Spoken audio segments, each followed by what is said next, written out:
নমস্কার, দেখছেন কলকাতা টিভি। আপনাদের সঙ্গে আমি ইন্দ্রাণী। শুরু করছি আরো বারো নিয়ে ইন্দ্রাণীর সঙ্গে রয়েছি আমি ভাস্বতী। প্রথমেই যে গুরুত্বপূর্ণ খবরের দিকে নজর রাখবো, হাই ভোল্টেজ বৃহস্পতিবার এবং নজরে উত্তরবঙ্গে আজ সভা রয়েছে। একদিকে মুখ্যমন্ত্রী মমতা বন্দ্যোপাধ্যায়ের, অন্যদিকে প্রধানমন্ত্রী নরেন্দ্র মোদী। মাথা ভাঙাতে সভা রয়েছে মমতা বন্দ্যোপাধ্যায়ের এবং কোচবিহারে সেখানে রাসমেলা ময়দানে সভা রয়েছে প্রধানমন্ত্রী নরেন্দ্র মোদী। ইতিমধ্যেই মাথা ভাঙার উদ্দেশ্যে রওনা হয়েছেন মুখ্যমন্ত্রী মমতা বন্দ্যোপাধ্যায়। তবে এই মমতা বন্দ্যোপাধ্যায় এবং প্রধানমন্ত্রী নরেন্দ্র মোদী তারা এই সভা থেকে কি বার্তা দেন, অবশ্যই রাজনৈতিক মহলে নজর থাকবে সেদিকে। ভাস্বতী, একদমই। এবং হাই ভোল্টেজ বৃহস্পতিবার আজ উত্তরবঙ্গে মোদী মমতা একই দিনে সভা রয়েছে এবং উত্তরবঙ্গে যেহেতু বিজেপির শক্ত ঘাঁটি, যদিও ধূপগুড়ি উপনির্বাচনে আমরা দেখেছিলাম যে তৃণমূলের জয়, এবং সেই জায়গা থেকে আজ কিন্তু এই কোচবিহারে জনসভা যে রয়েছে, ইতিমধ্যে আপনাদের জানিয়ে রাখবো, মালবাজারে সভার উদ্দেশ্যে রওনা দিয়েছেন মুখ্যমন্ত্রী মমতা বন্দ্যোপাধ্যায় একেবারে। এবং মুখ্যমন্ত্রী মমতা বন্দ্যোপাধ্যায় তিনি আর কিছুক্ষণের মধ্যেই পৌঁছে যাবেন এবং সেখানে সভা শুরু হবে। প্রধানমন্ত্রী কি বার্তা দেন উত্তরবঙ্গবাসীর উদ্দেশ্যে সেটাও কিন্তু দেখার। তবে এই মুহূর্তে আরো বিস্তারিত জানবো, আমাদের সঙ্গে সরাসরি রয়েছেন প্রতিনিধি কৌস্তব ভৌমিক। কৌস্তব, আমরা যদি উত্তরবঙ্গের লড়াই বলি, সেটা হচ্ছে প্রেস্টিজ ফাইট এবং যে কেন্দ্র পুনরুদ্ধার, সেই পুনরুদ্ধারের লড়াই। এবার মুখ্যমন্ত্রী মমতা বন্দ্যোপাধ্যায় একদিকে, আরেকদিকে হচ্ছেন প্রধানমন্ত্রী নরেন্দ্র মোদী। একটা হাই ভোল্টেজ টক্কর উত্তরবঙ্গে, কি জানতে পারছো এই মুহূর্তে? দেখো, তুমি যেমনটা বললো ঠিক তেমনই, কারণ না এই যে আসন দুটি রয়েছে সেগুলো কিন্তু ভারতীয় জনতা পার্টির দখলে রয়েছে। কাজে বিজেপির তরফে এই মুহূর্তে যে সব থেকে বড় চ্যালেঞ্জ সেই আসনগুলোকে ধরে রাখা, এবং তৃণমূল কিন্তু সে হারানো আসন পুনরুদ্ধারের চেষ্টায় নামবে। আর কিছুক্ষণ আগে মমতা বন্দ্যোপাধ্যায় সভাস্থলে যাওয়ার জন্য তিনি কিন্তু চালসার যে বেসরকারি রিসোর্টে ছিলেন সেখান থেকে বেরিয়ে গেছেন চপারে করে। প্রথমে তিনি মাথাভাঙা সভা করে তিনি কিন্তু মালবাজার ফিরে আসবেন। আর মালবাজার সভাস্থলে ধীরে ধীরে যারা তৃণমূল কংগ্রেসের কর্মী সমর্থকরা রয়েছেন তারা কিন্তু সভাস্থলের উদ্দেশ্যে আসতে শুরু করেছেন এবং প্রচুর মানুষের জমায়েত হবে বলে তৃণমূল কংগ্রেস নেতৃত্ব দাবি করেছে। তোমাকে বলে রাখবো যে কয়েকটি বিধানসভা এলাকা রয়েছে জলপাইগুড়ি লোকসভা কেন্দ্রের মধ্যে, সেরকম কিন্তু 4টি বিধানসভা এলাকায় তৃণমূল কংগ্রেসের সুপ্রিমো মমতা বন্দ্যোপাধ্যায় সভা করতে চলেছেন এবং তার মধ্যে মালবাজার অন্যতম। এবং আজ থেকেই কিন্তু এই রাজনৈতিক প্রচার শুরু হচ্ছে এবং আগামী বেশ কয়েকদিন ধরে চলবে। তৃণমূল কংগ্রেস নেতৃত্ব যেটা আশাবাদী যে যেই আসনটির বিগত যে লোকসভা নির্বাচনে তাদের হারতে হয়েছিল সেটিকে তারা পুনরুদ্ধার করবে। কেননা বিগত লোকসভা নির্বাচনে নিরিখে যদি দেখা যায় শুধুমাত্র একটি বিধানসভাতে তৃণমূল কংগ্রেস এগিয়েছিল, বাকি 6টিতে কিন্তু হেরেছিল।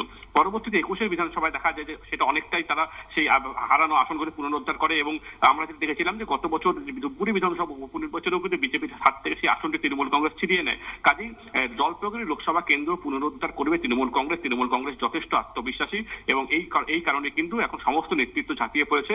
পাশাপাশি মুখ্যমন্ত্রী কিছুক্ষণ বাদেই কিন্তু মালবাজারে আসছেন এবং দলীয় কর্মী সমর্থকদের উদ্দেশ্যে তিনি বার্তা দেবেন। মুখ্যমন্ত্রী যেই বার্তা দেয়, কি বার্তা দেয়, সেই দিকে কিন্তু তাকিয়ে রয়েছে তৃণমূল কংগ্রেস নেতৃত্ব এবং কর্মী সমর্থকরা।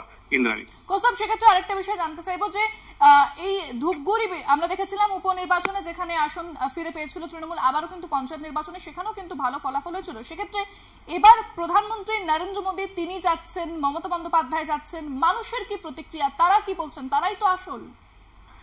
দেখো, মানুষ যেটা এই মুহূর্তে যেটা মানুষের কথা যে তারা সরকারি সুযোগ সুবিধা ঠিকঠাক পাচ্ছেন কিনা, এখানে বেশ কয়েকটি ইস্যু কিন্তু হয়ে আছে। যেরকম তোমাকে বলে রাখবো যে চা বাগান একটা বড় ফ্যাক্টর জলপাইগুড়ি আসনের ক্ষেত্রে, পাশাপাশি বিস্তীর্ণ যে কৃষি বলয় রয়েছে সেটাও বড় ফ্যাক্টর।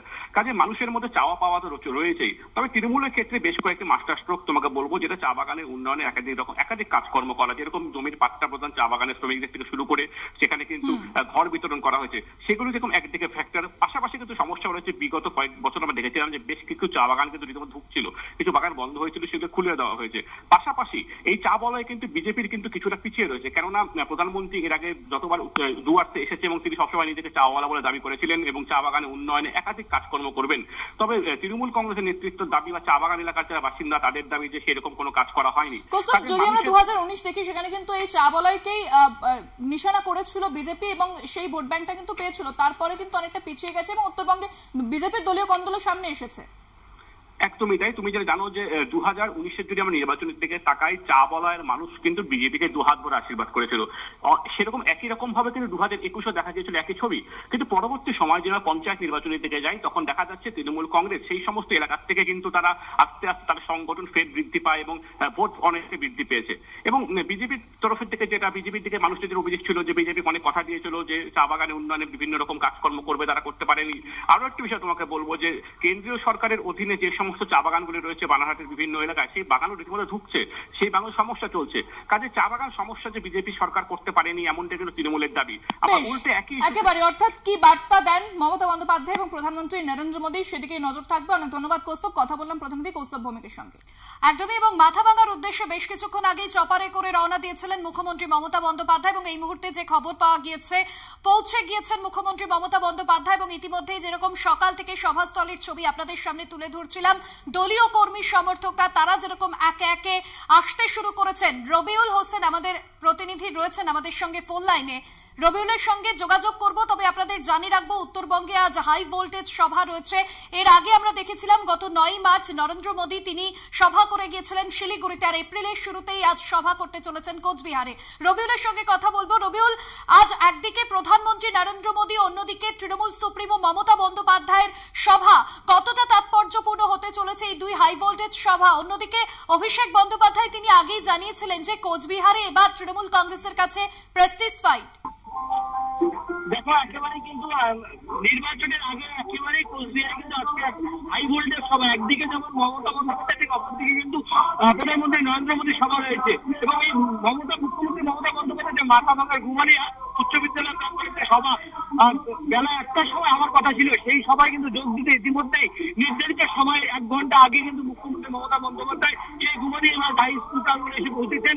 মিনিট 10 করে তিনি কিন্তু সভার থেকে নেমেছেন। এই মুহূর্তে তিনি মঞ্চেই রয়েছেন, অর্থাৎ আর কিছুক্ষণের মধ্যে কিন্তু সেই সভা শুরু করে দেওয়া হবে তৃণমূল কংগ্রেসের তরফ থেকে।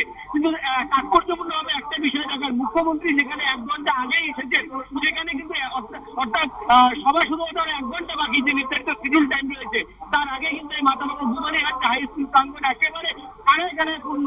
একেবারে এই মুহূর্তে কিন্তু মঞ্চে উঠলেন মুখ্যমন্ত্রী মমতা বন্দ্যোপাধ্যায়। এখন দেখার মুখ্যমন্ত্রী আজকে কিন্তু কি বার্তা দেন, তার কারণ হলো এখন থেকে ঠিক আর 4 ঘন্টা পরে কিন্তু কোচবিহারে রয়েছেন প্রধানমন্ত্রী নরেন্দ্র মোদীর সভা। অর্থাৎ তার আগেই মুখ্যমন্ত্রী দলীয় কর্মীদের কি বার্তা দেন, কোচবিহারবাসীর জন্য কি বার্তা দেন, সেটাই এখন দেখার।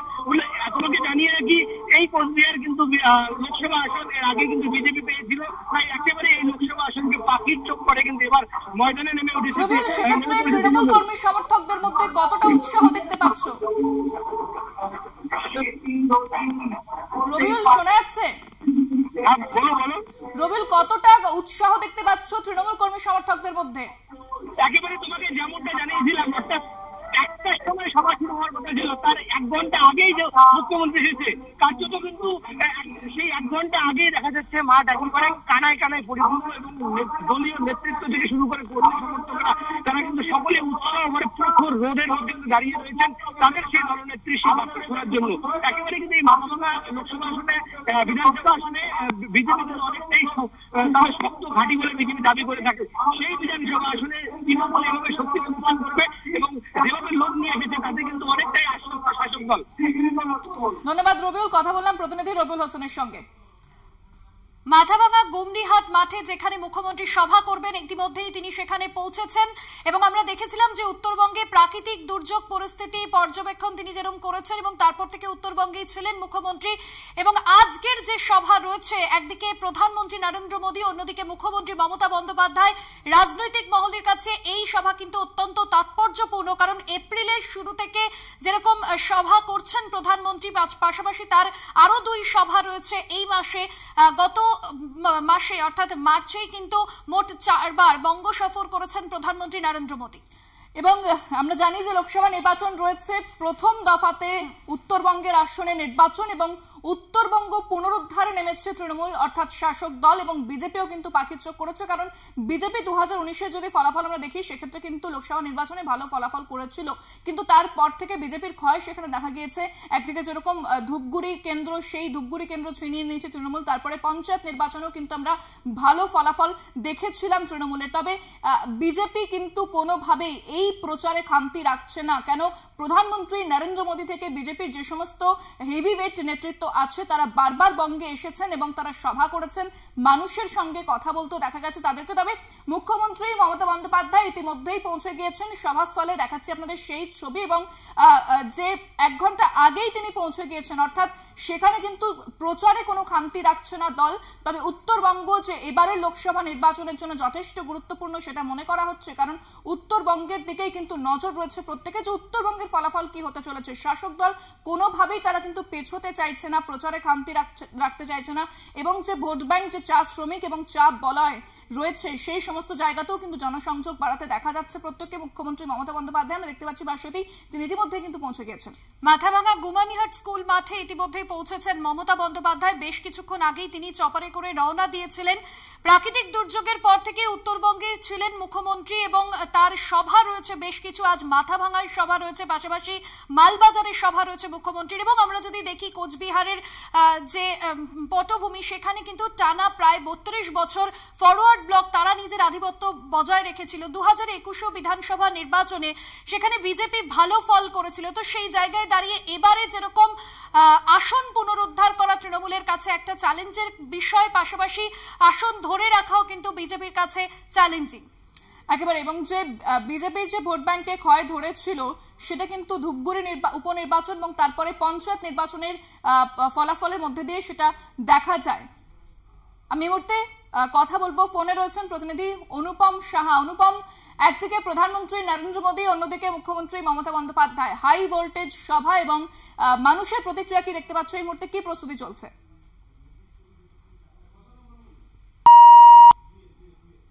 বিহার রাসমেলার ময়দানে 3টে নাগাদ প্রধানমন্ত্রী নরেন্দ্র মোদী, নিশীথ প্রামাণিক বিজেপি প্রার্থী, তার হয়ে কিন্তু জনসভা করতে রাসমেলার ময়দানে আসছেন। তবে সরগরম রাজ্য রাজনীতি, কারণ হচ্ছে একই দিনে দুই হাই ভোল্টেজ নেতৃত্ব কোচবিহারে এই মুহূর্তে রয়েছেন।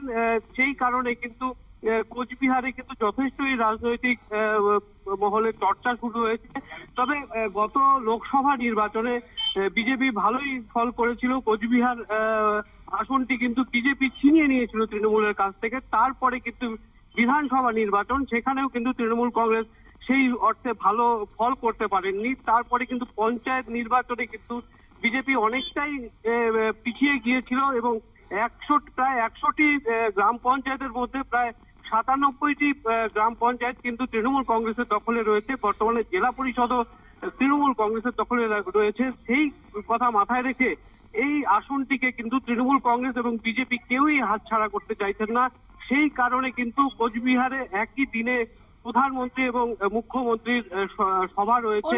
আমরা দেখতে পাচ্ছি যে মুখ্যমন্ত্রী মমতা বন্দ্যোপাধ্যায় ইতিমধ্যে তিনি পৌঁছে গিয়েছেন। প্রধানমন্ত্রী কখন পৌঁছচ্ছেন, কি খবর পাওয়া যাচ্ছে? দেখো, প্রথমে কিন্তু তিনি কোচবিহার এয়ারপোর্টে প্রধানমন্ত্রী ওখানে হেলিকপ্টারে অবতরণ করবেন। তারপরে সেখানে কিন্তু সড়ক পথে রাসমেলার ময়দান, ঐতিহ্যবাহী কোচবিহারের রাসমেলার ময়দান, সেখানে কিন্তু এসে উপস্থিত হবেন। বিকেল 3টে নাগাদ কিন্তু তার এই কর্মসূচি রয়েছে।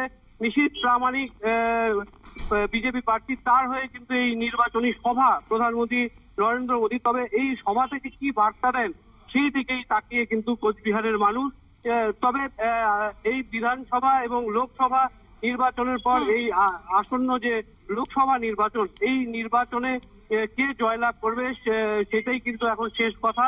তবে গত লোকসভা নির্বাচনে বিজেপি প্রার্থী কিন্তু প্রায় 54,000 ভোটে জয়লাভ করেছিল নিশীথ প্রামাণিক। তিনি কিন্তু বর্তমানে স্বরাষ্ট্র প্রতিমন্ত্রী এবং ক্রীড়া ও যুব কল্যাণ দপ্তরের প্রতিমন্ত্রী রয়েছেন। তো সেই কথা মাথায় রেখে কিন্তু এই কোচবিহার কিন্তু বর্তমানে হাই ভোল্টেজ। সবার চোখ কিন্তু, পুরো দেশের চোখ কিন্তু এই কোচবিহারের দিকে। একদমই নজর থাকবে আমাদের। ধন্যবাদ তোমায়।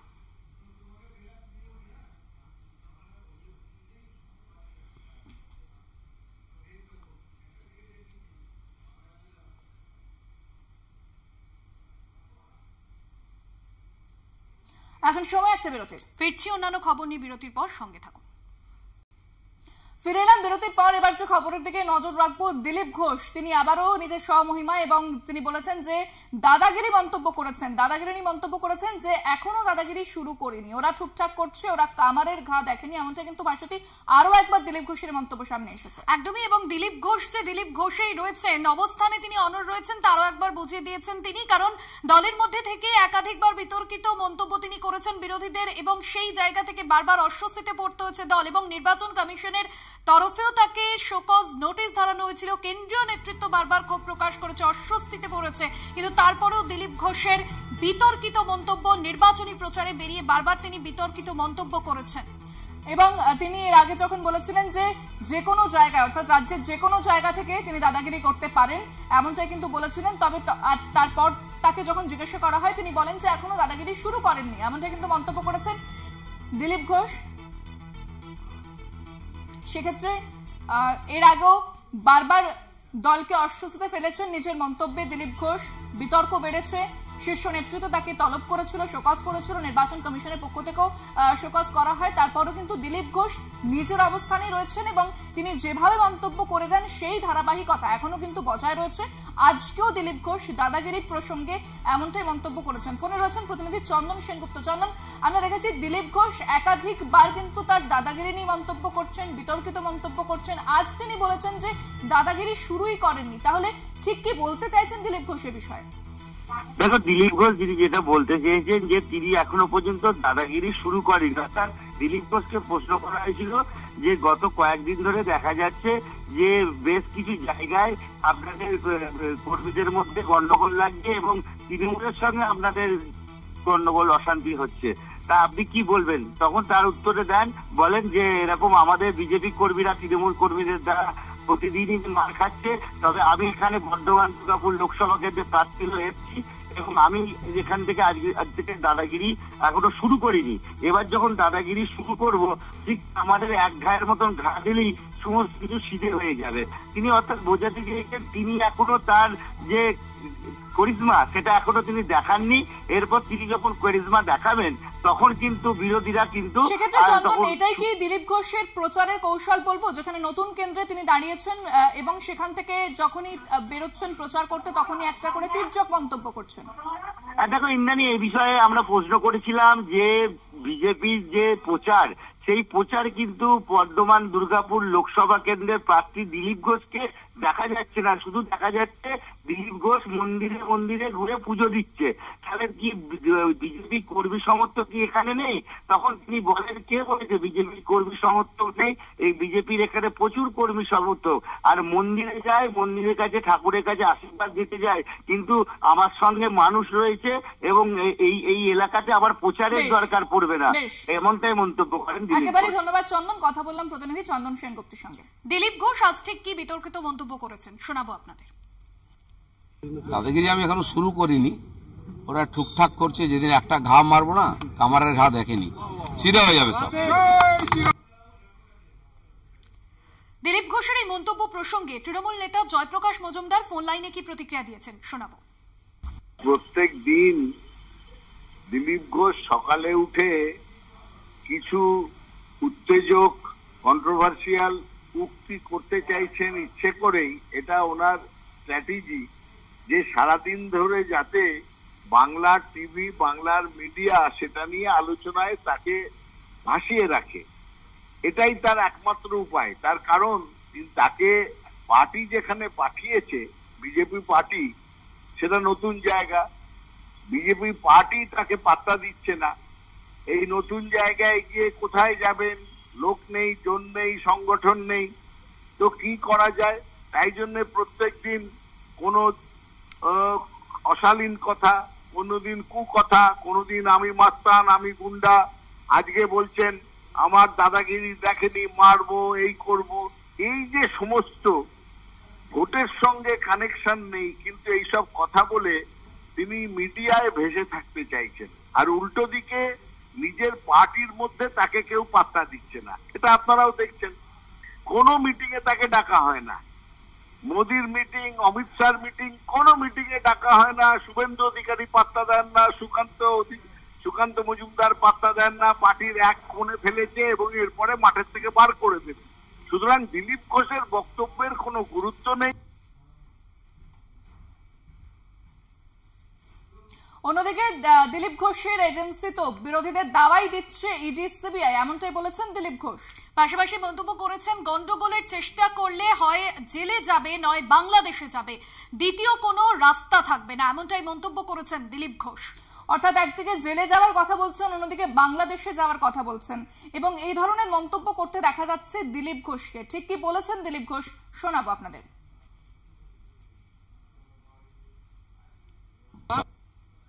না, দাওয়াই তো দিচ্ছে সিবিআই ইডি। ভোটের আগে ভোটের পরে অনেকে ওখানে গিয়ে থাকবেন, বাড়ির ভাত খেতে পারবেন না।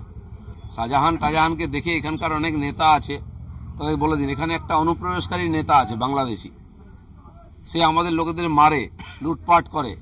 আমি সেই যে ঝাড়ু বিক্রি করতে ঘুরে ঘুরে, যেদিন ঝাড়ু পড়বে মায়েদের হাতে সেদিন সিধা হয়ে যাবে। আর তাকে আমি বলে দিচ্ছি, যদি কোনো গন্ডগোল করার চেষ্টা করো, ভোট অবধি আমরা দেখছি আইন মেনে চলি, ভোটের পর হয় জেলে যাবেন হয় বাংলাদেশে যাবে। দিলীপ ঘোষের এই মন্তব্য প্রসঙ্গে তৃণমূল নেতা শান্তনু সেনের কি প্রতিক্রিয়া, শোনাবো। মন্তব্যের নায়ক হচ্ছেন দিলীপ বাবু। এর আগে মেরে মাথা ফাটিয়ে দেবো, বুকে পা তুলে দেবো, সবুজ ভর্ত করে মাটিতে পুঁতে দেবো, অন্যদিকে ঝুলিয়ে মেরে মারবো, এই ধরনের বিভিন্ন ধরনের কথা তিনি বলেছেন।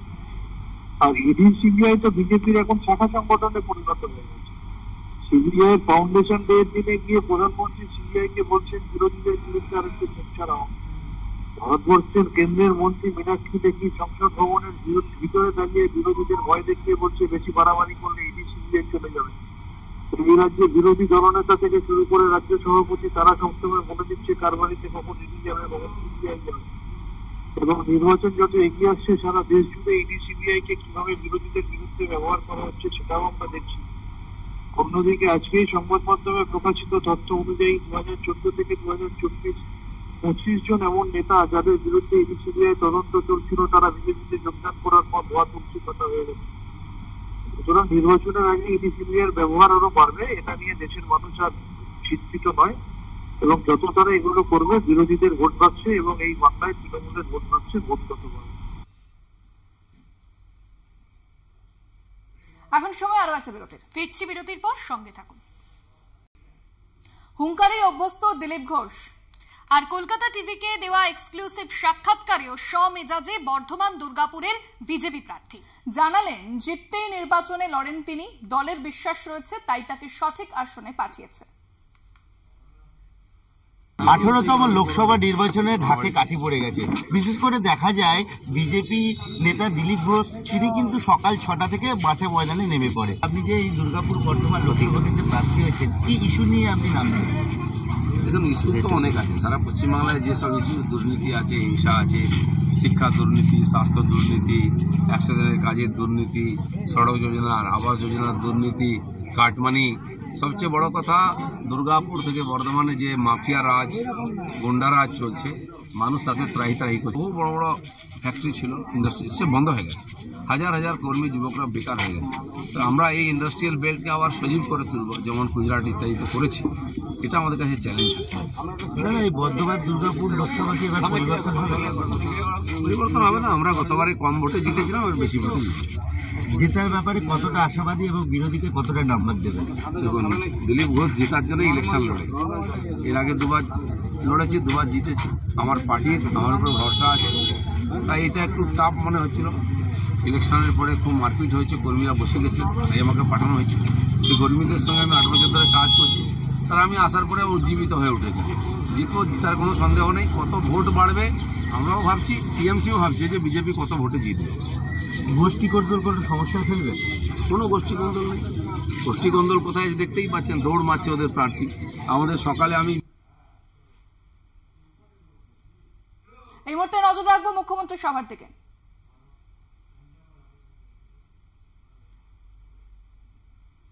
আমার এখানে হিতেন বর্মন সাহেব আছেন।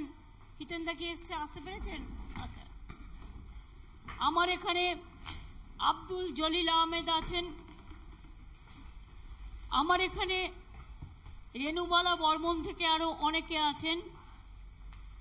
মিটিংয়ের সঞ্চালক অভিজিৎ দে ভৌমিক, যাকে আপনারা হিপি বলে চেনেন। আর আছে আমার সহকর্মী অরূপ বিশ্বাস, যিনি পাওয়ার ডিপার্টমেন্টের মিনিস্টার, কিন্তু আমার সাথে এসছেন। বিশেষ করে 2 দিন আগে আমি ওকে নিয়ে এসছি এই কারণে যে আলিপুরদুয়ার, জলপাইগুড়ি এবং কুচবিহারের বিভিন্ন জায়গায় হঠাৎ করে টর্নেডোর মতো একটা বিরাট ঝড় আসায় অনেক মানুষ তার ঘর হারিয়েছেন, 4 জন মানুষ জীবন হারিয়েছেন, প্রায় 156 জন আহত হয়েছেন। আমি সারা রাত আমি খবরটা শুনে পারমিশন নিয়ে এসে পৌঁছাই প্রায় রাত্রির 11টায় বাগডোগরা এয়ারপোর্টে। সেখান থেকে জলপাইগুড়িতে যারা মারা গেছেন তাদের বাড়িতে যাই 12:30টায়। সেখান থেকে আমি কিছু স্পট দেখি অন্ধকারে, তারপরে আমি যাই হাসপাতালে। হাসপাতালে গিয়ে হাসপাতালে যারা আহত সবার সাথে দেখা করি, কথা বলি, এবং বাচ্চা থেকে মহিলা থেকে আমার ভাইয়েরা। এবং আমি একটা কথা বলবো, আমাদের প্রশাসন এবং ডাক্তার, জলপাইগুড়ি যে হসপিটাল আমাদের মাল্টি সুপার, প্রত্যেকটা চিকিৎসক, sister, junior doctor, senior doctor, staff, local মানুষজন, আমার সাথে অরূপও ছিল, নির্মলদাও ছিলেন, আলিপুরদুয়ারের এমএলএ সৌমেন কাঞ্জিলালও ছিল, সুমন কাঞ্জিলাল, জেলা পরিষদের সভাধিপতিও ছিল, মহিলা সভাধিপতিও ছিল স্থানীয় ক্লাব, পরিবার পরিজন এবং সব মানুষেরা। তাদের প্রচেষ্টায় হয়তো অনেক মানুষের প্রাণ বেঁচে গিয়েছে। আমি ওখান থেকে রাত্রির বেলায় রাত 2টো নাগাদ বার্নিসে গিয়ে পৌঁছাই, যেখানে অ্যাকচুয়াল প্রায় 700 থেকে 1000 বাড়ি, একটা চিহ্ন নেই, এমনভাবে ঝড়টা হয়েছে। সেখানে আমি রিলিফ ক্যাম্পে যাই, সবার সাথে দেখা করি। তারপর আমি ভোর 4টে নাগাদ আমার থাকার জায়গায় এসে পৌঁছাই। পরের দিন আমি আবার চলে যাই আলিপুরদুয়ারে, এবং আলিপুরদুয়ার জেলায় তাদেরও ঘর বাড়ি ভেঙে তছনছ হয়ে গেছে। আমি যে জায়গাটায় গিয়েছিলাম ওটা একদিকে আলিপুরদুয়ার আর একদিকে কুচবিহার। তপসিহাট স্কুলে, তপসিহাটা রিলিফের যারা ঘর বাড়ি হারিয়েছেন তারা ছিলেন, তাদের সবার সাথে আমি কথা বলেছি। আমি তাদের বাড়ি ঘরগুলো পরিদর্শন করেছি যতটা সম্ভব। আমি সাধারণ মানুষের সাথে কথা বলেছি, এবং কুচবিহার, আলিপুরদুয়ার, জলপাইগুড়ি সহ এইটা ঝড় জলের সময়, আর এমন সময় ইলেকশন হয় আমাদের, যে আমাদের দুর্ভাগ্য এই সময় আকাশে রোদ থাকে ভীষণ বেশি, গরম থাকে বেশি, ঝড় থাকে বেশি, পানীয় জলের প্রবলেম থাকে বেশি। বাংলা হচ্ছে প্রকৃতি মাতার রাজ্য। একদিকে যেমন পাহাড়, জঙ্গল, নদী, সমুদ্র আছে, অন্যদিকে মনে রাখবেন অনেক নদী, সমুদ্র, পুকুর আছে। ফলে নদী মাতৃকা দেশ বাংলা। সবচেয়ে বেশি সাইক্লোন বাংলাদেশে হয় আর বাংলায় হয়, আর কোথাও এতটা হয় না। তা সত্ত্বেও আমরা যেহেতু ইলেকশন চলছে, বিজেপি পার্টি ইলেকশন কোড মানে না, কারণ ওটা ওদের নিজেদের ঘরবাড়ি। যে যার ইলেকশন, এটা রাজ্যের ইলেকশন নয়, কেন্দ্রের, যার ইলেকশন, যার বিয়ে তিনি নিজেই পুরোহিত, অর্থাৎ ওদিকে কেউ তাকিয়ে দেখে না। ওরা মারলেও দোষ নয়, অ্যারেস্ট করলেও দোষ নয়, এজেন্সি দিয়ে ইলেকশন করাচ্ছে।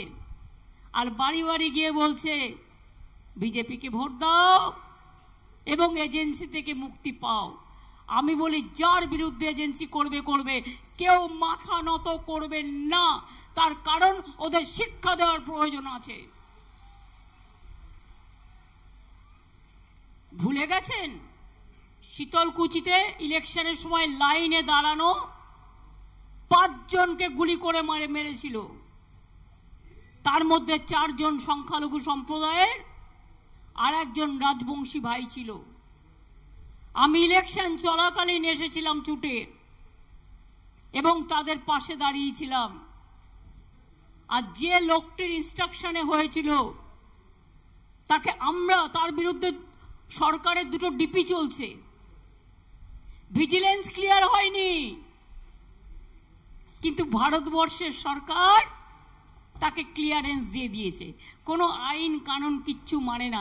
তিনি আবার বীরভূমে গিয়ে দাঁড়িয়েছেন, শীতলকুচিতে গুলি চালিয়ে এত মানুষ মেরেও হাতের রক্ত মোছেনি, এখন গিয়ে দাঁড়িয়েছে বীরভূমে। তার কারণ বলছে আমি ওখানে এসডিপিও ছিলাম। So what? মানুষের জীবনে কেউ ওসি হবে, কেউ কনস্টেবল হবে, কেউ সিভিক পুলিশ হবে, কেউ প্রফেসর হবে, কেউ ইঞ্জিনিয়ার হবে, কেউ ডাক্তার হবে, কেউ আইসি হবে, কেউ এসপি হবে, কেউ এসডিপিও হবে, কেউ ডিএম হবে, কেউ এসডিও হবে, কেউ বিডিও হবে, হতেই পারে। তাই বলে আমার কোনো অধিকার নেই যে আমি একটা পার্টির দালালি করে আমি মানুষের প্রাণ কেড়ে নেব। আর তারপর 2টো ডিপি কেস আছে, ভিজিলেন্স কেস আছে। আমরা স্টেট গভর্নমেন্ট থেকে অবজেকশন জানানো সত্ত্বেও আমি জানি না কেন্দ্রের যে সরকার আছে কোন সংবিধান মানে কিনা, কোন আইন মানে কিনা। ওদের একটাই আইন, one nation and one political party. আর ইলেকশন আসলেই ভাওতা দেওয়া, মিথ্যে কথা বলা, ছলনা করা।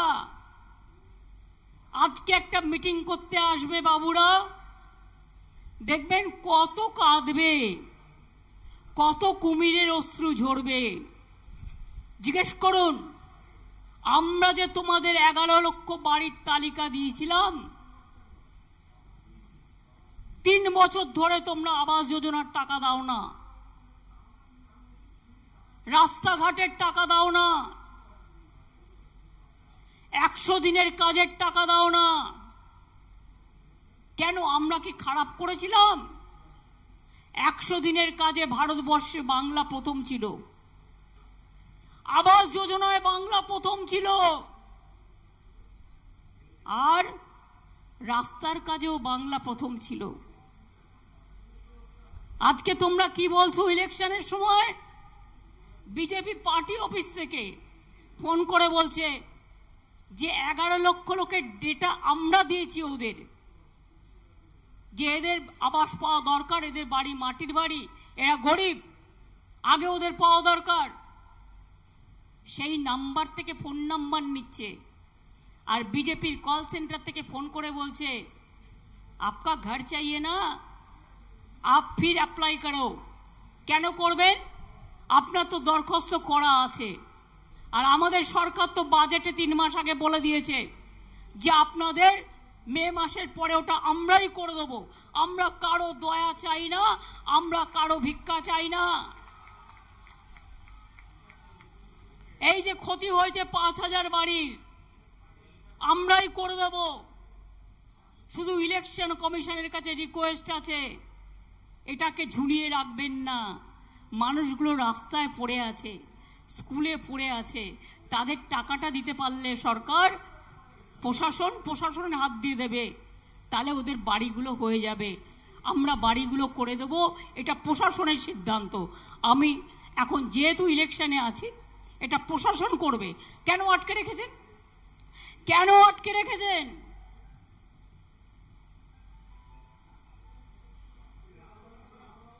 বিজেপি বলবে তারপরে ছাড়বেন?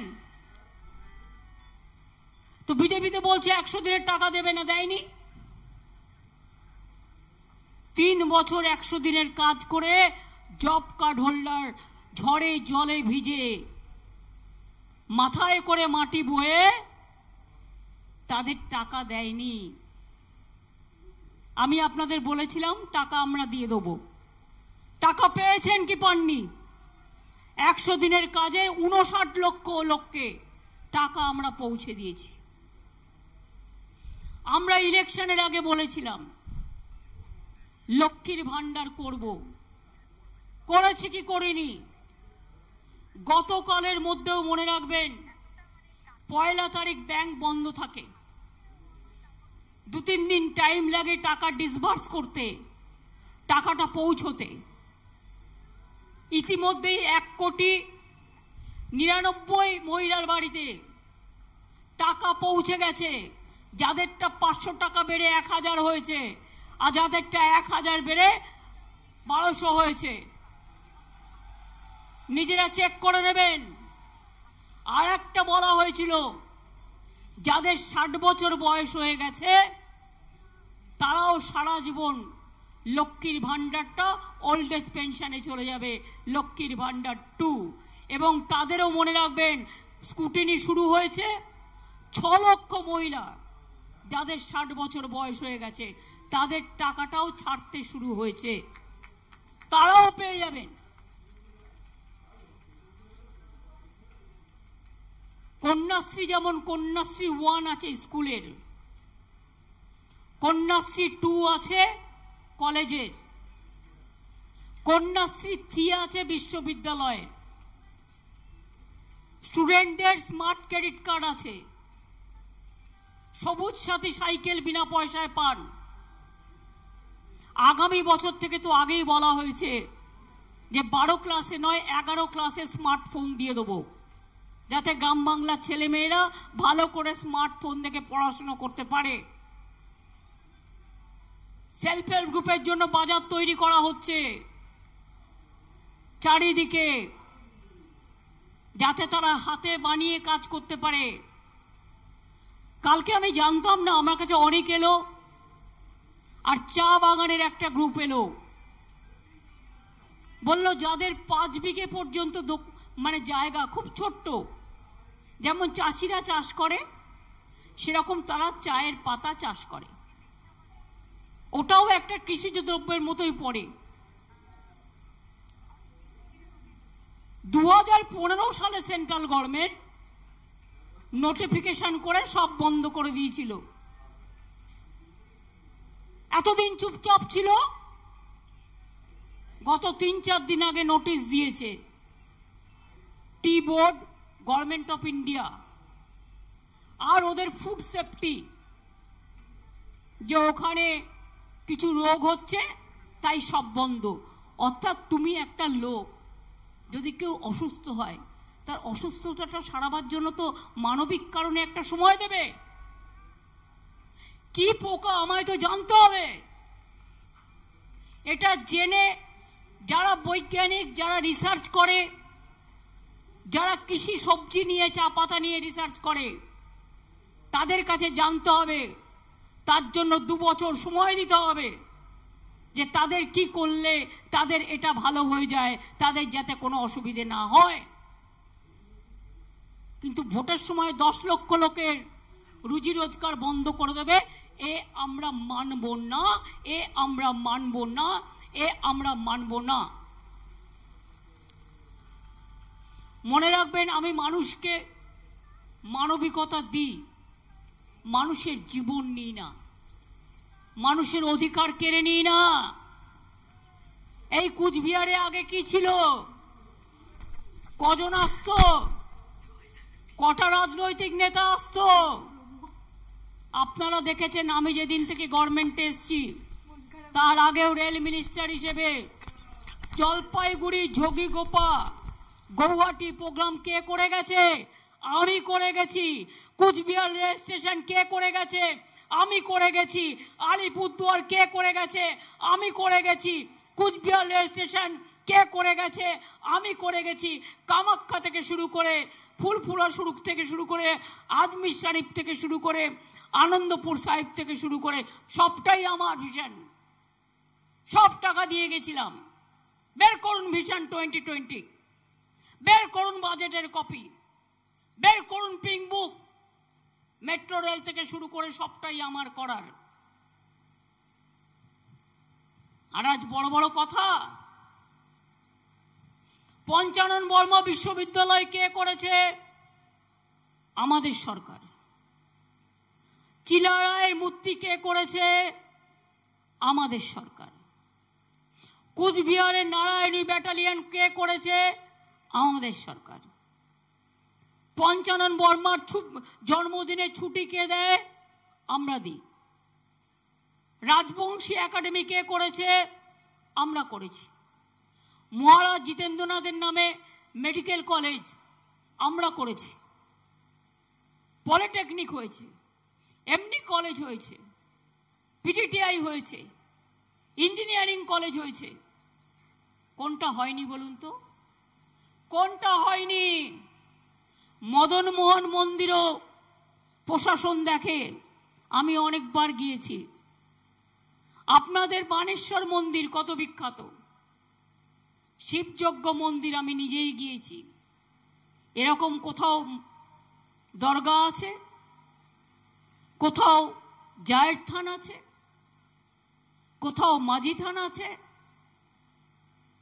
কোথাও রাজবংশী একাডেমি করেছি, কোথাও কামতাপুরী একাডেমি করেছি, রাজবংশী কালচারাল একাডেমি করেছি। ভাষা, রাজবংশী কামতাপুরী ভাষাকে স্বীকৃতি দিয়েছি, উর্দু ভাষাকে স্বীকৃতি দিয়েছি, গুরুমুখী ভাষাকে স্বীকৃতি দিয়েছি।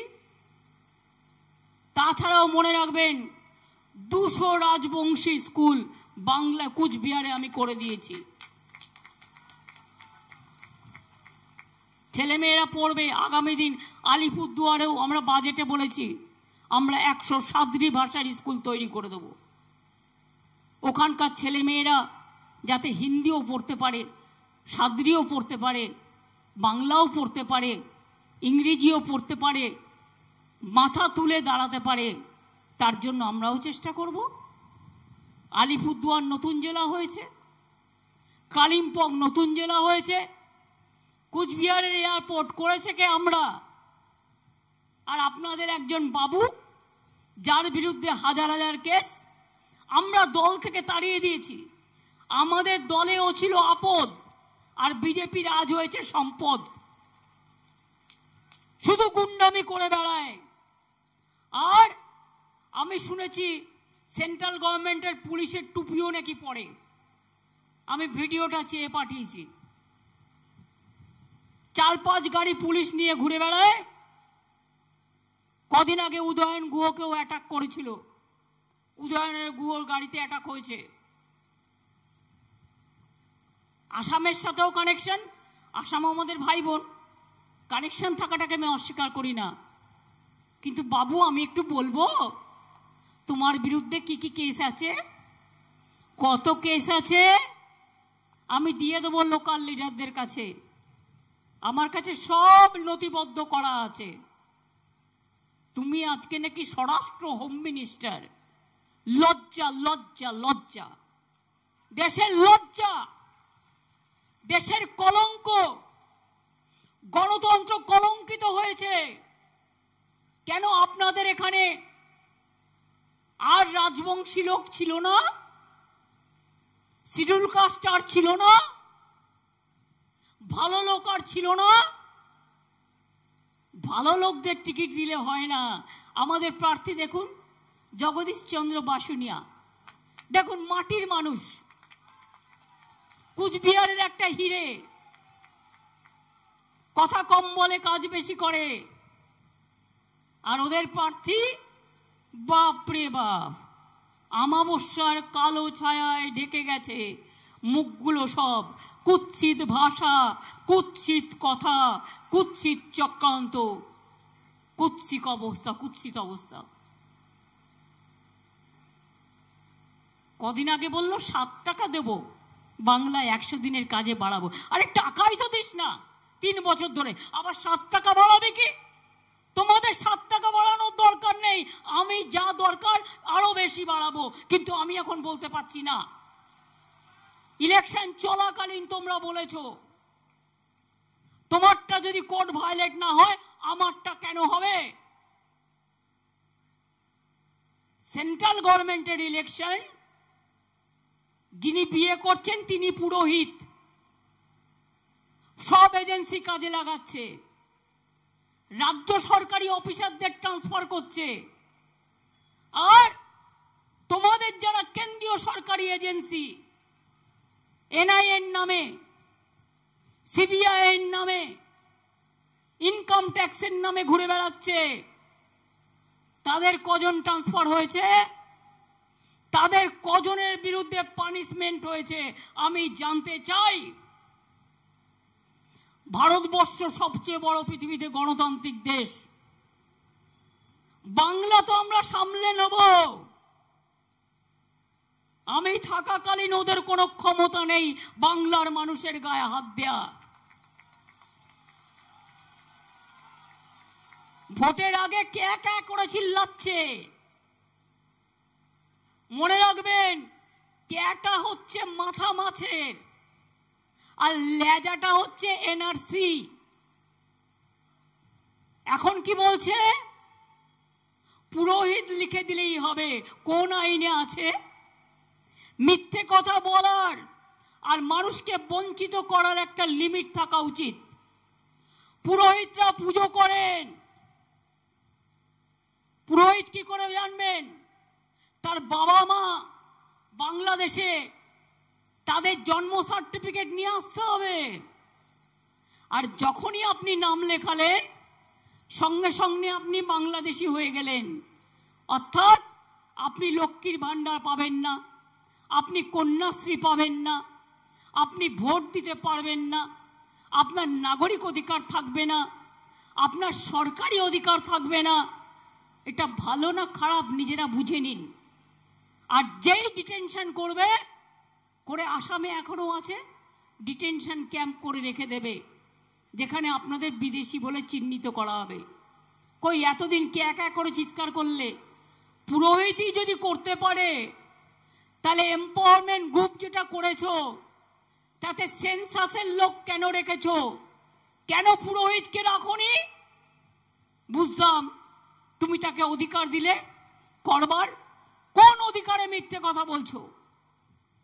কোনো কে হবে না, এনআরসি হবে না। নিশ্চিত থাকুন, হিন্দু মুসলিম শিখ ইসাই রাজবংশী থেকে শুরু করে আদিবাসী নিশ্চিন্তে থাকুন। আমি সুখের দিনে কুহু কুহু করে গাই না, আমি দুঃখের দিনে পাশে থাকি। ছিটমহল আমি করে দিয়েছিলাম, মনে আছে? মনে আছে কি নেই? কুচবিহার এয়ারপোর্ট 300 কোটি টাকার উপর আমরা খরচ করেছি, আর বাবু একটা ফ্লাইট নিয়ে নেমে গেল। বাবা বাবা, আমরা বলেছিলাম ডবল ইঞ্জিন দাও, সিঙ্গেল ইঞ্জিন দিও না, কারণ ওতে মানুষের জীবন রক্ষা পায় না। এখন সিঙ্গেল ইঞ্জিন চলে না, ডবল ইঞ্জিন চলে। ওটা বিজেপির ডবল ইঞ্জিন নয়, মিথ্যে কথার ডবল ইঞ্জিন নয়, ওটা প্লেনের ডবল ইঞ্জিনের কথা বলছি আমি। যেদিন থেকে ক্ষমতা এসছে 2014 থেকে বাংলার উপর সবচেয়ে বেশি অত্যাচার করছে। বাংলাকে মানে না, বাংলার টাকা দেয় না। 19 সাল থেকে মনে রাখবেন, এই 5 বছরে 6,50,000 কোটি টাকা তুলে নিয়ে গেছে বাংলা থেকে। আর আমাদের কত টাকা দেবার কথা ছিল আটকে রেখেছে? 1,65,000 কোটি টাকা আমাদের, 1,74,000 কোটি টাকা আমাদের আটকে রেখে দিয়েছে। নিয়ে গেছে 6,80,000 কোটি টাকার রাজস্ব, আর আমাদের আটকে রেখেছে 1,80,000 কোটি টাকা আটকে রেখে দিয়েছে। মনে রাখবেন, এদের বড় বড় কথা। এরা কিভাবে ইলেকশন কমিশন তাদের লোক বলে যা ইচ্ছে তাই বলবে, যা ইচ্ছে তাই করাবে। আমি ইসিকে হাম্বেল রিকোয়েস্ট করব, I am not criticizing, but I have the democratic right. I will plead the election commission. Please see how BJP people are doing hooliganism and how the BSF in the name of CISF, income tax, NIA are moving towards BJP workers and leaders and harassing and torturing the people. It cannot be a democratic level playing field. এটা ডেমোক্রেসির level playing field হতে পারে না। মনে রাখবেন, বেকারত্ব সবচেয়ে বেশি ভারতবর্ষে। আগের বার ইলেকশনে বলেছিল, তার আগের বার ব্যাংক অ্যাকাউন্টে 15 লক্ষ টাকা করে দেবে, আর কি বলেছিল 2 কোটি বেকারদের চাকরি দেবে। কেউ 1 টাকাও পেয়েছেন? 15 লক্ষ টাকা কেউ পেয়েছেন? এমনকি 5 লক্ষ, 2 লক্ষ, 10 লক্ষ, 9 লক্ষ, 13 লক্ষ, 14 লক্ষ, 12 লক্ষ, 11 লক্ষ। এবারেও এসে মিথ্যে কথা বলছে। আর বিজেপির লোকেরা লজ্জাও করে না। লক্ষ্মীর ভান্ডারটা বাংলার স্কিম, অন্য রাজ্য মডেল করছে, কিন্তু সব বিজেপি রাজ্যে চালু করেনি। পারবে না ওরা করতে, ওরা দেয় না। ইলেকশনের সময় 2 মাস দেয়, তারপরে আর দেয় না। বিনা পয়সায় রেশন দেবো বলেছিলাম, আমরা দিই। মনে রাখবেন, ওরা যে সংখ্যাটায় দেয় সব লোককে দেয় না। ওরা 40% দিলে আমরা 100% দিই।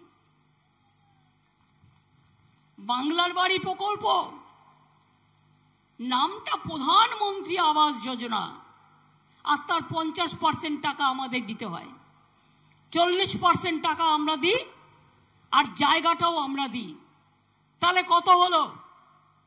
50-50। তাহলে তোমার নাম কেন থাকবে? বলছে রেশন দোকানে রেশন যাবে, তাতেও প্রধানমন্ত্রীর ছবি আর বিজেপির লোগো থাকবে। তাহলে আমি না খেতে পেয়ে মরে যাব, তবুও আমি বলে দিচ্ছি যে আমি ওর মধ্যে যাব না।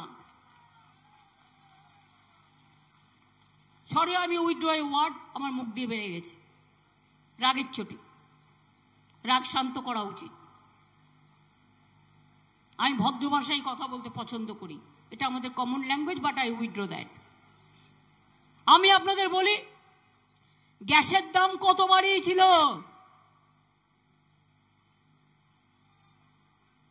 1200 টাকার গ্যাসে, ওহে নন্দলাল, 1200 টাকার গ্যাসে চলছে, ফুটছে বিনা পয়সার চাল। আজকে ইলেকশনের আগে 200 কমাইছে, আর ইলেকশন চইলা গেলে আরো 2000 বাড়াইয়া দিবে। তখন কি করবেন? কেরোসিন বন্ধ, চিনি বন্ধ, গ্যাস বন্ধ, খাবেনটা কি? 100 দিনের কাজ বন্ধ। আর শুধু নিজে নাটক করে বেড়ায় সব বিজেপির লোকেরা। আর ওদের একটাই দেবতা, আমরা তাকে অসম্মান করি না, সব দেবতাকেই আমরা সম্মান করি, কিন্তু ওদের মতো ইলেকশনের আগে দাঙ্গা করি না। কারণ আমার কাছে হিন্দু, মুসলমান, শিখ, ইসাই, রাজবংশী, কামতাপুরী থেকে শুরু করে নেপালি, গোর্খা, শিখ, সবাই আমরা ভাই ভাই, সবাই আমরা ভাই বোন। এটাই আমাদের একতা, এটাই আমাদের রাখি বন্ধন, এটাই আমাদের দোয়া, এটাই আমাদের ঈদ, এটাই আমাদের দুর্গা পুজো, এটাই আমাদের ভাদু পুজো, এটাই আমাদের রমজান, এটাই আমাদের বড়দিন, সবটাই। এবারেও দেখবেন বিএসএফ নিয়ে বিজেপির প্রার্থী আপনাদের এলাকায় গিয়ে ভয় দেখাবে। ভয় দেখালে মেয়েরা ডায়েরি করবেন থানায়। নিশ্চিন্তে থাকবেন, আমি দেখে নেব। ভয় দেখালেই ডায়েরি করবেন, বলা থাকলো। আর যদি কোনো পুলিশ স্টেশন ডায়েরি নিতে অগ্রাহ্য করে, স্টেট আমাকে লিখে পাঠাবেন। উত্তরবঙ্গেও আমার একটা সেক্রেটারিয়েট আছে। কমপ্লেন যে কোনো সময় যে কোনো কারো থ্রুতে নেওয়া যেতে পারে। আজকাল তো ইমেল বেরিয়ে গেছে, আজকাল তো ইমেলেও কমপ্লেন করে দেয়। নানা রকম সিস্টেম আছে। পোস্টকার্ডেও করতে পারেন, গিয়েও করতে পারেন।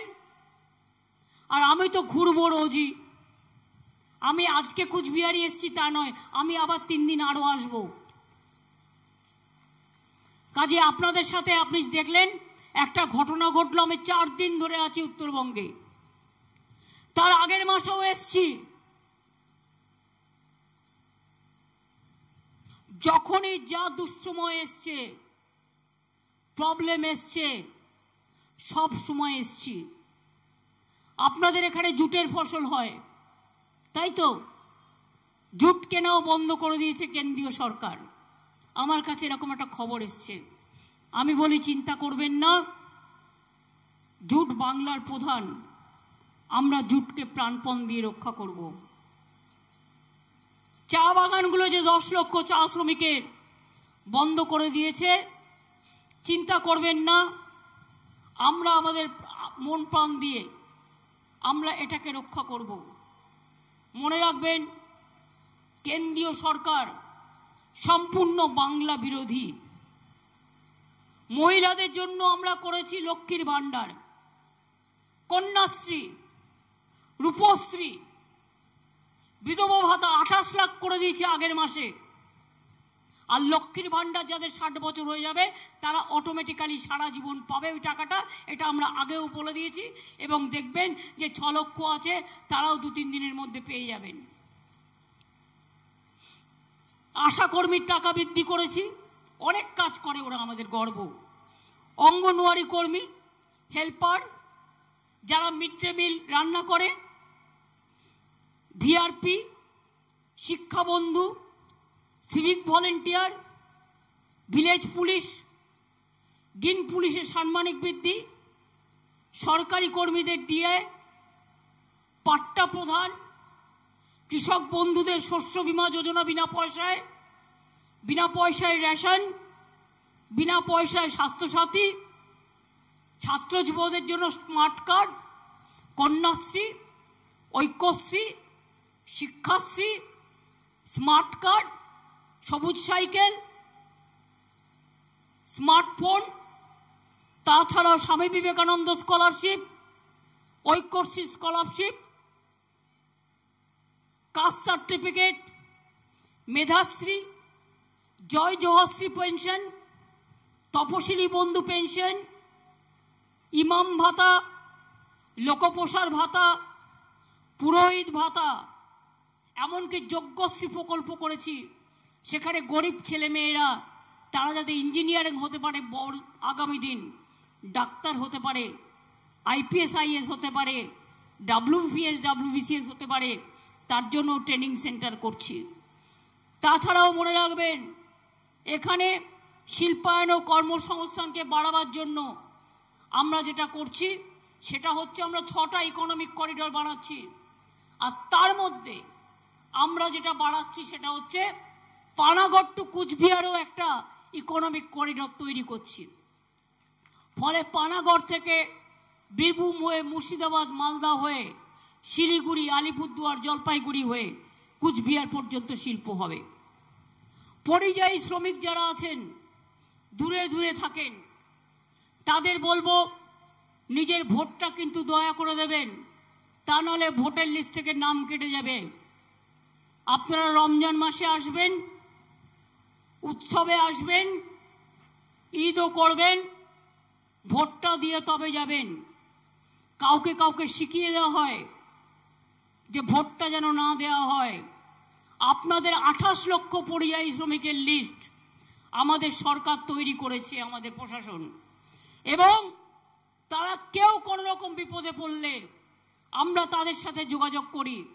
যখন তারা বাড়ির লোকের সাথে যোগাযোগ করতে পারে না, বাড়ির লোকেরা একটা পোর্টাল আছে, সেখানে যোগাযোগ করে আপনার হাজব্যান্ড হোক, আপনার ছেলে মেয়ে হোক, আপনারা যোগাযোগ করতে পারবেন।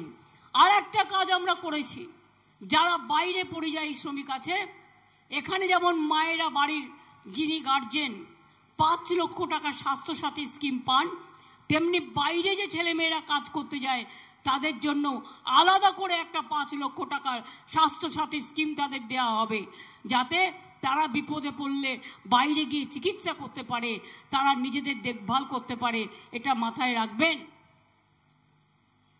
এই যে বলেছিলাম না, বলছে আবাস যোজনায় আবার নাম লেখান, বিজেপি অফিস থেকেই দেখুন এফআইআর করেছে। যাকে ফোন করেছিল কল নাম্বার দিয়ে এফআইআর করেছে, যে আমাকে ফোন করে বলছে তুমি আবার নতুন করে নাম লেখো। আমি বলে দিয়েছি আমার নাম তো লেখা আছে, তোমরা তো 3 বছর ধরে দাওনি, আমাদের প্রশাসন আমাদের দিয়ে দেবে বলেছে। আবার নতুন করে কেন নাম লিখবো ইলেকশনের জন্য? নতুন করে নাম লেখা মানে তোমার নামটা বাদ দেয়া। মনে রাখবেন, আপনি কেউটে সাপকেও বিশ্বাস করতে পারেন, অ্যাটলিস্ট পোষ মানাতে পারেন, কখনো কখনো যারা সাপুরে পোষ মানাতে পারে, কিন্তু বিজেপি পার্টিকে জীবনে বিশ্বাস করবেন না। আর একটা কথা হচ্ছে, এখানে বিজেপি, সিপিএম, কংগ্রেস আর একটা নতুন মুসলিমদের পার্টি হয়েছে। যেমন ওখানে মিম করে বেড়াচ্ছিল হায়দ্রাবাদে, এদের কাজ হচ্ছে সংখ্যালঘু ভোট ভাগ করে বিজেপির থেকে টাকা নিয়ে সংখ্যালঘু ভোটকে ভাগ করে দেওয়া, যাতে তৃণমূল জিততে না পারে। আমি হাত জোর করে আবেদন করব, আপনারা এখানে শান্তিতে আছেন, আপনাদের নিরাপত্তা দেওয়ার দায়িত্ব আমাদের সকলের, আমাদের প্রশাসনের। কেউ নিজেকে ওই চক্রান্তে দয়া করে জড়াবেন না। ইলেকশনের আগের দিন টাকা দেবে আর বলবে ঘর করে দেবো, এই নাও 5000 টাকা দাও। টাকা নিয়ে আমি কোনো কথা বলবো না, আপনার অধিকার, আপনি নেবেন কি না নেবেন। আমায় দিলে তো আমি নেব না, ওটা পাপের টাকা। লোকের বাড়ি থেকে ইডি টাকা তুলে নিয়ে আসছে আর বিজেপি পার্টিকে দিয়ে দিচ্ছে, বলছে ইডির টাকা জনগণকে দেবো, গরিব জনগণকে। আমি বলি দিয়েছো আজ পর্যন্ত? কত পাবে জনগণ ওই টাকা তুললে? 21 টাকা করে। আপনাদের 21 টাকা চাই না দেশ বাঁচাতে চাই? 21 টাকা চাই না বাংলা বাঁচাতে চাই? 21 টাকা চাই না নিজেকে বাঁচাতে চাই? মনে রাখবেন, বাংলা যদি বাঁচে তবে দেশ বাঁচবে। বাংলায় দেশ গড়ে দেবে। বাংলায় ইন্ডিয়ান অ্যালায়েন্সের নাম আমার দেয়া। সিপিএম কংগ্রেস যদি বলে ইন্ডিয়ান অ্যালায়েন্স, বাংলায় কোনো ইন্ডিয়ান অ্যালায়েন্স ওদের সাথে আমাদের হয়নি, দিল্লির সাথে হয়েছে। ওটার নামও আমার দেয়া, করে দেও আমার। তাই ওই ভাওতাবাজিকে প্রশ্রয় দেবেন না। এরা বিজেপির সাথে আন্ডারস্ট্যান্ডিং করে তৃণমূল লড়াই করবে কংগ্রেসকে এখানে, তৃণমূল লড়াই করবে সিপিএমকে এখানে, তৃণমূল লড়াই করবে বিজেপিকে এখানে, তৃণমূল লড়াই করবে আরো কিছু ছোটখাটো বিজেপির বন্ধু দলের সাথে, ইনকাম ট্যাক্সের বিরুদ্ধে, ইডির বিরুদ্ধে, এনআইএর বিরুদ্ধে, সিবিআইয়ের বিরুদ্ধে, সব এজেন্সির বিরুদ্ধে। তাহলে আমরা কি মানুষ নই? আমরা মানুষ, এই কারণে আমরা মা মাটি মানুষ। তাই মনে রাখবেন, আমাদের যা শক্তি আছে, এই শক্তি সারা ভারতবর্ষে কারণেই বাংলায় রুখে দাঁড়াতে পারে, বাংলায় লড়তে পারে। বাংলার মা বোনদের একটা শঙ্খধ্বনি, একটা আজানের ধ্বনি, আমার ভাইদের একটা ফুটবল, একটা ক্রিকেটের দল, মনে রাখবেন, যা করতে পারে আমার কৃষক ভাইয়ের ঘরের একটা সবুজ শস্য যা করতে পারে, আমার সংখ্যালঘু ভাই বোনেরা আল্লাহর কাছে যে দোয়া চায়, আমরা যেটা দেবীদের কাছে দোয়া চাই, আমরা মহাকাল থেকে শুরু করে সব দেবদেবীর কাছে দোয়া চাই, সব ধর্ম নিজের নিজের। মনে রাখবেন, আমি বারবার বলি, ধর্ম যার যার, আপনার উৎসব কিন্তু সবার। মনে থাকবে যে কথাগুলো বলে গেলাম? মনে থাকবে? এবার একটু হাত তুলে মেয়েরা বলুন তো, ভোটটা দেবেন তো? এইটা কিন্তু আমাদের প্রতীক চিহ্ন, তৃণমূল কংগ্রেস। জোড়া ফুল, ঘাসের ওপর জোড়া ফুল। দেশ বাঁচাবে তৃণমূল, ঘাসের ওপর জোড়া ফুল। হিন্দু মুসলিম বাঁচাবে তৃণমূল, ঘাসের ওপর জোড়া ফুল। নওশাদ শেখ বাঁচাবে তৃণমূল, ঘাসের ওপর জোড়া ফুল। রাজবংশী কামতাপুরী বাঁচাবে তৃণমূল, ঘাসের ওপর জোড়া ফুল। তফসিলি আদিবাসীদের বাঁচাবে তৃণমূল, ঘাসের ওপর জোড়া ফুল। ছাত্রছাত্রীদের বাঁচাবে তৃণমূল, ঘাসের ওপর জোড়া ফুল। এটা থাকলেই লক্ষ্মীর ভান্ডার থাকবে, এটা থাকলেই কন্যাশ্রী থাকবে, এটা থাকলেই স্বাস্থ্যসাথী থাকবে, এটা থাকলেই বিনা পয়সায় রেশন থাকবে।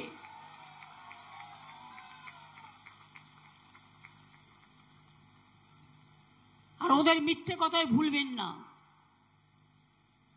গোপাল ভাঁড়ের গল্প জানেন তো? আমি ছোট্ট একটা গল্প বলি, এটা গোপাল ভাঁড়ের নয়, এটা ভানু বন্দ্যোপাধ্যায়ের একটা কমিক ছিল। দুটো পরিবার ট্রেনে যাচ্ছে, গল্প করতে করতে একদিকে চেয়ারে ওরা বসে আছে, আর একদিকে চেয়ারে। এবার একদিকের পরিবার তার বউকে বলছে, জানো তো আমি একটা বড় বাঘ মারছি।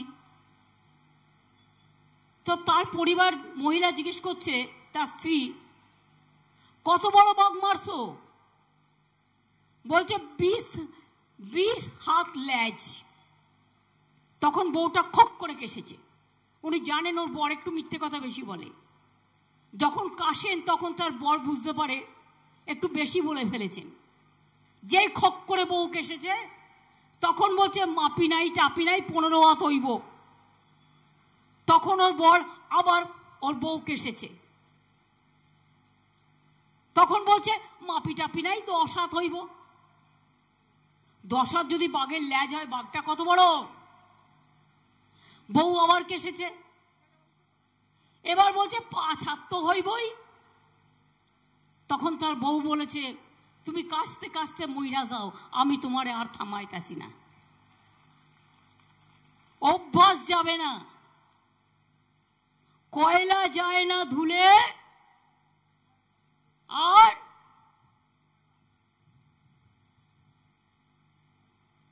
ময়লা যায় না কি হবে? ময়লা যায় না ধুলে, কয়লাও যায় না ধুলে, দাগ দুটোই থাকে, থেকে যায়। 5 বছর দিয়েছেন, কেন্দ্রের স্বরাষ্ট্রমন্ত্রী হয়েছেন, নিজের উন্নয়ন করেছে, 20টা গাড়ি নিয়ে 30টা গাড়ি নিয়ে ঘুরে বেরিয়েছে, রাজার মতো থেকেছে, জমিদারদের মতো থেকেছে, কিন্তু কুচবিহারের মানুষের জন্য একটা কাজও করেনি। কুচবিহারকে হেরিটেজ টাউনও আমরা করেছি, কোনটা করিনি? সবটা করে দিয়েছি। তাই আপনাদের বলি, অনেক হয়েছে আর না। বিজেপি আর না, সিপিএম আর না, কংগ্রেস আর না, বিজেপির দালালগুলোকে আর না। ভোট দিলে ভোট দিতে হবে তৃণমূলের গর্জন আর বিজেপির বিসর্জন। তৃণমূলের গর্জন, বিরোধীদের বিসর্জন, মা বোনদের গর্জন, বিরোধীদের বিসর্জন, ছাত্র যুবর গর্জন, বিরোধী দলের বিসর্জন। আর লিখে নিয়ে এসে টেলিপ্রম্পটারে পড়ে ভাবলেন 4 লাইন বাংলা বলতাছে, কি সুন্দর বাংলা কয়। তা নয়, ওটা লেখা থাকে। ধরুন আমি এখানে বলছি তো, আমার এখানে হালকা রঙের একটা মাইক থাকবে, আপনারা দেখতে পাবেন না চোখে, তার মধ্যে লেখা থাকে পুরো, তার মধ্যে দেখে দেখে বলা যায়। এটা আমেরিকায় সিস্টেমটা চালু আছে। আমরা বলছি দেখুন, যে কোনো এসে কেউ দেখে যান, মুখে বলছি। আর বিজেপির নেতারা কি করে, টেলিপ্রম্পটারে বাংলা লিখে নিয়ে আসে, ওইটা বলে, এসেই বলবে কুচবিহার রাজার জয়, চিল্কা রাজার জয়, পঞ্চানন বর্মার জয়, দণ্ডবতে কত কথা বলবে। আসলে সবটাই দেখে দেখে বলে, কিন্তু বলতে পারে না। এটা হচ্ছে দেখে বলা। আর আমায় যদি বলেন গুজরাটিতেও বলতে, আমি বলে দেব। আমায় যদি বলেন দণ্ডবতেতে বলতে রাজবংশী ভাষায়, আমি বলে দেব। আমি রাজবংশী পড়তে পারি, আমি কামতাপুরি পড়তে পারি, আমি অলচিকিতে কবিতা লিখেছি। আমার বই মনে রাখবেন, পাহাড় থেকে চারিদিকে অনেক বই বেরিয়েছে অনেক ভাষায়। সুতরাং আমার ভালো লাগে সব ধর্ম, সব ভাষা, সবাইকে নিয়ে থাকতে। আমি এইটুকু বলে বলবো, কি খেলা হবে? এই ছাত্র যুব ভাই বোনরা আমার, কোথায় গেলে তোমরা? রোদ্দুরে ক্লান্ত? খেলা হবে, খেলা হবে, খেলতে হবে, বিজেপিকে হারাতে হবে, তৃণমূলকে জেতাতে হবে, জীবনে বড় হতে হবে। কি মা বোনেরা লক্ষ্মীর ভান্ডার হবে, কন্যাশ্রী হবে, রূপশ্রী হবে, তপশিলি ভাতা হবে, বিধবা ভাতা হবে, বিনা পয়সায় চাল হবে, মা বোনেরা ভালো থাকবে। কি সংখ্যালঘু ভাই বোনেরা, খেলা হবে, খেলা হবে, খেলা হবে, বিজেপিকে হারাতে হবে। আর একটা বলে যাই, ফার্স্ট ফেজ সেকেন্ড ফেজ ইলেকশনে যখন আমরা ইলেকশনের বাক্স রেখে দিই, ওরা কিন্তু চিক লাগায় সেন্ট্রাল এজেন্সিকে দিয়ে। আমাদের যদি কেউ ঘুমিয়ে পড়ে, সেই সময় লোডশেডিং করে দিয়ে করে। আমি বলে দিলাম, এই 1 মাস 1.5 মাস লোকে যে ভোটটা দেবে, যে টাকা খায় তাকে দেবেন না, টাকা নিয়ে যেতে বিকিয়ে না যায়। আর 2 হচ্ছে বাক্সগুলোকে পাহারা দিতে হবে। মনে রাখবেন, যতদিন রেজাল্ট না বেরোবে বাক্স পাহারা দিতে হবে। ওটা নাগরিকের অধিকার, ওটা জনগণ। তাই নো কে নো এনআরসি। আমরা সবাই নাগরিক। আমি বলবো আমরা সবাই, আপনারা বলবেন নাগরিক। আমরা সবাই, আমরা সবাই, আমরা সবাই, আমরা সবাই, আমরা সবাই, আমরা সবাই এনআরসি মানছি না। কে কে মানছি না, অত্যাচার মানছি না, অনাহার মানছি না। জয় হিন্দ, বন্দে মাতরম, তৃণমূল কংগ্রেস জিন্দাবাদ। আমার প্রার্থী জগদীশ চন্দ্র বাসুনিয়াকে আমার সামনে আসতে আমি অনুরোধ করব। এই দেখুন, আপনাদের হীরের প্রার্থী, হীরের টুকরো ছেলে। আমার মুখটা মনে করবেন, আর একটা করে ভোট ওনাকে দেবেন, দয়া করে দেবেন। দণ্ডবতে জানিয়ে বললাম দেবেন, মায়েদের প্রণাম জানিয়ে বললাম দেবেন, ভাইদের ভালোবাসা জানিয়ে বললাম দেবেন, ভাই বোনেদের ভালোবাসা জানিয়ে বললাম দেবেন।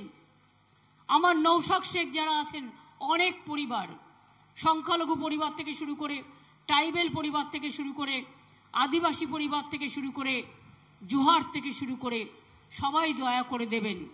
আজ দিয়ে বলবেন জয় বাংলা, দিয়েই বলবেন জয় বাংলা, জয় বাংলা, জয় বাংলা, জয় বাংলা, জয় বাংলা, জয় বাংলা। আমি বলবো দেশ বাঁচাও, আপনারা বলবেন বিজেপি হাটাও। দেশ বাঁচাও, বিজেপি হাটাও, দেশ বাঁচাও, বিজেপি হাটাও। মা বোনের একটু জোরে জোরে, দেশ বাঁচাও, বিজেপি হাটাও। এই ছেলেরা কেন এত চুপচাপ, মেয়েরা বেশি জোরে দিচ্ছে? দেশ বাঁচাও, বিজেপি হাটাও, দেশ বাঁচাও, বিজেপি হাটাও। কালা কানুন মানছি না, মানছি না, মানবো না। কালা কানুন মানছি না, মানছি না, মানবো না। কালা কানুন মানছি না, মানছি না, মানবো না। খেলা হবে, খেলা হবে, খেলা হবে, খেলা হবে, জিততে হবে, জিততে হবে, জিততে হবে, জিততে হবে। জয় বাংলা, জয় বাংলা, জয় বাংলা, জয় তৃণমূল কংগ্রেস, জয় তৃণমূল কংগ্রেস, জয় মামাটি মানুষ, জয় মামাটি মানুষ। সবাইকে ধন্যবাদ, ধন্যবাদ সবাইকে, নমস্কার সবাইকে, দণ্ডবতী সকলকে, আসসালামু আলাইকুম সবাইকে, জোহার সকলকে, সকলে ভালো থাকুন, নমস্তে, নমস্কার, সবাই খুব ভালো থাকুন। আমার এখন আলিপ মালের মিটিং আছে চালসায়, আমাকে ওখানে যেতে হবে। আমি কুচবিহারে আরও দুটো মিটিং আছে, আমি আসবো, দেখা হবে, ভালো থাকবেন। মাথা ভাঙা মাথায় রাখে যেন। আমি যখন কলেজে পড়তাম, মাথা ভাঙায় অত্যাচার হলেই আমি ছুটে আসতাম। আর সিপিএম অনেক লোকের মাথা এখানে ভেঙেছে, আর যেন না হয়, এরা যেন আর না আসে বিজেপির হাত ধরে, এটা মাথায় রাখতে হবে। ভালো থাকবেন, সুস্থ থাকবেন, সুন্দর থাকবেন, আপনাদের সর্বাঙ্গীন কল্যাণ করি, আপনাদের সর্বাঙ্গীন কল্যাণ করি। আপনারা সবাই আশীর্বাদ করবেন, একটু দোয়া করবেন, একটু প্রার্থনা করবেন, একটু ধামসা দেবেন, একটু মাদল দেবেন, একটু আশীর্বাদ দেবেন। অনেক ভালো থাকবেন, অনেক ভালো থাকবেন, অনেক ভালো থাকবেন। মমতা ব্যানার্জি জিন্দাবাদ। 19 এপ্রিল জোড়া ফুল চিহ্নে, 19 এপ্রিল জোড়া ফুল চিহ্নে।